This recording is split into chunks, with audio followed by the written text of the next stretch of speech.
38 letters from J.D. Rockefeller to his son. Letter 5. Be determined to compete. I do not get into war, but I destroy competitors. Even if we lose, the only thing we should do is to lose gloriously. Crutches cannot replace strong and powerful feet. We have to stand on our own feet. There's no retreat, but in submission and savvy, our chains are forgot. The war is inevitable, and let it come. February 19, 1901. Dear John, I've had bad news to tell you that Mr. Benson passed away last night. I'm very sad. Mr. Benson is an old rival and one of my few admired opponents. I've been deeply impressed by his outstanding talent, tenacious will, and grace. To this day, I still remember the joke he made with me after our alliances. He said, Mr. Rockefeller, you're a brilliant practicator who is not soft-hearted. Losing to those bad guys would have made me very sad, but it was like a robbery. But playing with people like you, whether I win or lose, will make me happy. At that time, I could not tell whether Mr. Benson was complimenting me or praising me. I told him, Mr. Benson, if you can replace the practicator with the conqueror, I think I will gladly accept it. He smiled. I admire the warriors who are still fighting bravely against their enemy. Mr. Benson is such a person. Before Mr. Benson became my enemy, I have just defeated the nation's largest railroad company, the Pennsylvania Railroad Company, and successfully subdued the nation's fourth and the last largest railroad company, Baltimore and Ohio Railroad Company. Just like that, together with my most loyal allies, the Area Railroad Company and the New York Central Railroad Company, the four major railway companies in the United States, have all become tools for me to tame. At the same time, Standard Petroleum's oil pipeline extended bit by bit into the oil field, giving me absolute control over all major oil pipelines connecting oil wells and the railroad tracks lines. Frankly speaking, at that time, my influence had been extended to all corners of the oil industry, such as oil extractions, refining, transportation, and markets. If I say that I have the power of life and death of the oil producers and refiners, it is not a lie. I can make them wealthy or even make them worthless, but some people did ignore my authority, such as Mr. Benson. Mr. Benson was an ambitious businessman who wanted to lay an oil pipe from Brayford to Williamsport to save the independent oil producer who were afraid of being crushed by me and was also eager to get rid of me.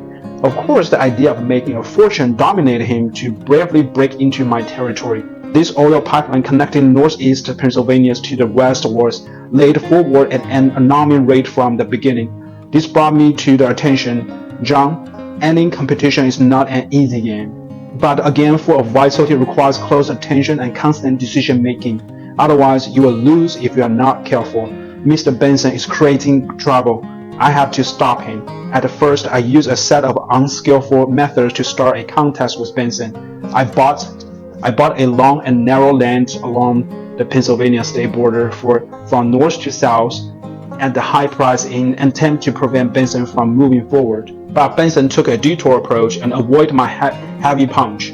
As a result, I became an inactive landlord, and instead of helping the farmers there become rich overnight, then I used the power of my allies and asked the railway company to never let any oil pipeline across their railways. Benson did the same and successfully broke through again. Finally, I want to use the power of a government to stop Benson, but without success, as I watched Benson become a hero. I know that I have encountered a tough enemy to conquer, but he cannot shake my determination to compete, because the 110-mile pipeline is my biggest threat. If I let the crude oil flow there unimpacted, they will also acquire the supply line to New York. Then Benson will replace me as a new owner of the New York oil refining history. Concurrently, I will also lose ownership of the Bradford oil field. This is something I cannot allow. Of course, I do not want to push them to the brink of desperation and trap them. My real goal is to get what I wanted without paying too high of a price.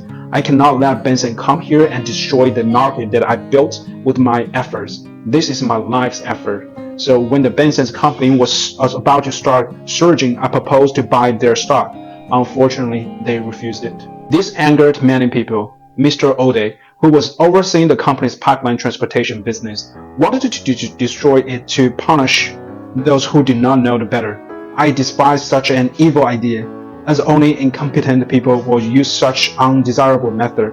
I told Ode, kill your stupid idea. I never thought I would lose, but even if I lose, the only thing I should do is to lose gloriously. If anyone can play tricks behind his back without being caught, he will almost certainly gain a competitive advantage.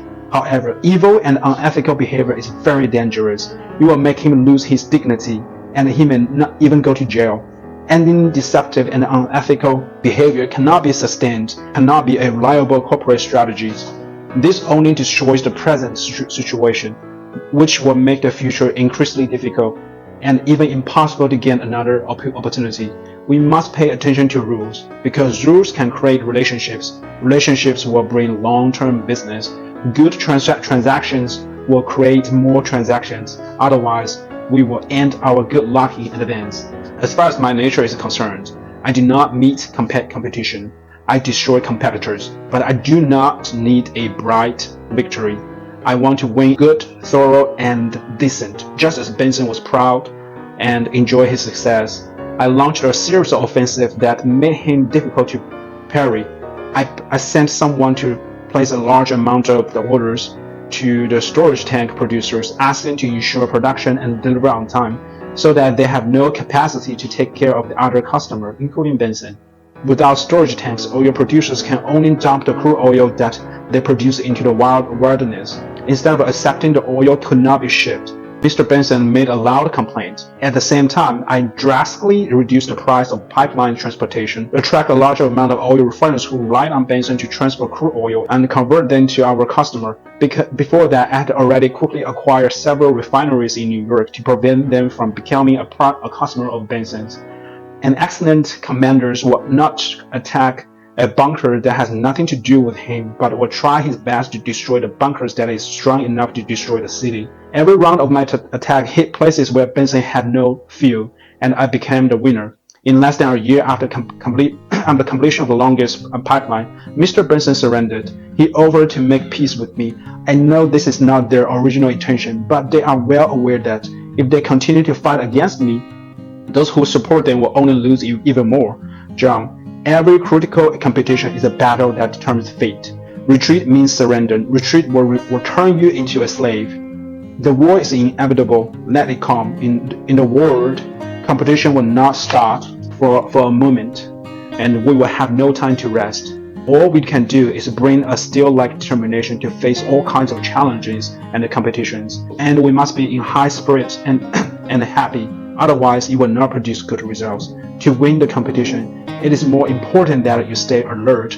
When you consistently see your opponent waking up, that is the beginning of the competition. At this point in the time, you need to know what you have. That kindness and tenderness may hurt you, but then you need to use all the resources to win the battle. Of course, to win the competition, courage is the only aspect of winning, and you also need to have strength. Crutches cannot replace strong and powerful feet. We must stand on our own feet and rely on them ourselves. If your feet are not strong enough to support you, you should not give up and admit defeat, but should work hard to hone strength and develop your feet and let them exert their power. I think Mr. Benson, who is in heaven, will agree with me.